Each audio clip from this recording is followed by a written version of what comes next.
জি sir. Sir ওই তো হচ্ছে যেটা বললাম যে ফসফরাস এবং নাইট্রোজেন এদের হচ্ছে সর্বশেষ কক্ষপথের ইলেকট্রন অর্থাৎ যোজ্যতা ইলেকট্রন এদের মানে যোজ্যতা ইলেকট্রনের সংখ্যা একই হওয়ার পরেও এদের বন্ধন গঠন প্রক্রিয়া কেন আলাদা হয় এটা নিয়ে একটা মানে প্রশ্ন ছিল। তো এটার উত্তরটা আমি এখন দিচ্ছি। এখন আমরা যদি নাইট্রোজেনের ইলেকট্রন বিন্যাসের দিকে তাকাই তাহলে আমরা দেখতে পাবো নাইট্রোজেনের ইলেকট্রন বিন্যাস হচ্ছে 1s2 2s2 আর 2p3। আর যদি আমরা ফসফরাস ইলেকট্রনের দিকে তাকাই মানে ইলেকট্রন বিন্যাস তাহলে আমরা দেখব 1s2 2s2 আর সমযোজী যৌগের সাধারণত হচ্ছে 4 ধরনের আকৃতি দেখা যায়। একটা হচ্ছে ধরা যাক চতুস্তলকীয় একটা আকৃতি। এখানে যেটা হয় যেমন এটার উদাহরণ হিসেবে আমরা অ্যামোনিয়াকে নিতে পারি যে এটার মাঝে থাকে নাইট্রোজেন আর তিন দিকে হচ্ছে হলো তিনটা মানে হাইড্রোজেন থাকে। তো এটা হচ্ছে একটা চতুস্তলকীয় আকৃতি। আবার অনেক সময় দেখা যায় যে আকৃতিটা হয় হচ্ছে একটা উল্টা ভি এর মতো। এক্ষেত্রে আমরা আমাদের অতি পরিচিত পানির অণুর কথা ভাবতে পারি। যেমন এখানে একটা হাইড্রোজেন থেকে মানে ২ টা অক্সিজেন হচ্ছে এরকম ভি আকারে সজ্জিত থাকে।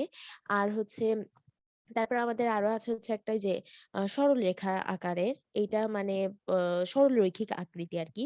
এটা হচ্ছে যেমন ধরা যায় কার্বন ডাই অক্সাইড। এখানে হচ্ছে কার্বন থাকে আর কার্বন হচ্ছে ২ পাশে ২ টা অক্সিজেনের সাথে দ্বিবন্ধন গঠন করে। তখন যেটা হয় সেটা হচ্ছে মানে অক্সিজেনের দ্বিবন্ধন গঠন করার কারণে অক্সিজেনের ২ টা যোজনী পূর্ণ হয়ে যায়।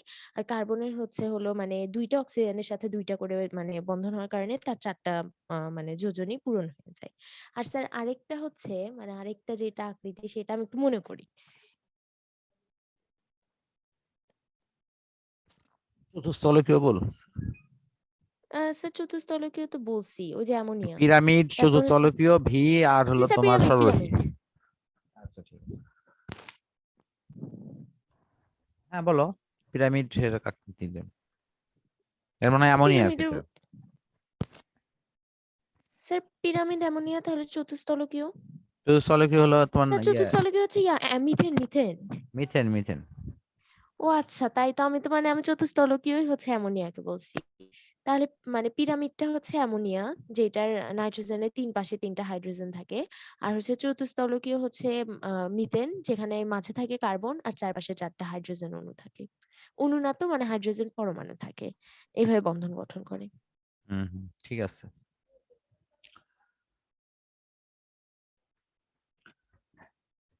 ওকে, অনেক সুন্দর হয়েছে। তাহলে আমাদের আজকে পড়া আদায়ের অংশে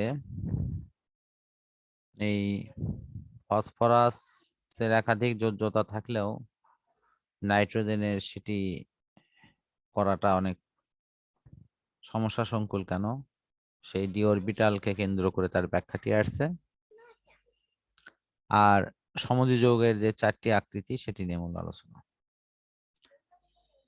ঠিক আছে, অনেক এর বাইরে তো আর কোনো পড়া হয়নি মনে হয়। না স্যার এই দুইটাই ছিল। আচ্ছা ঠিক আছে, থ্যাংক ইউ। তাহলে আমি এটা ক্লোজ করছি ইনশাল্লাহ।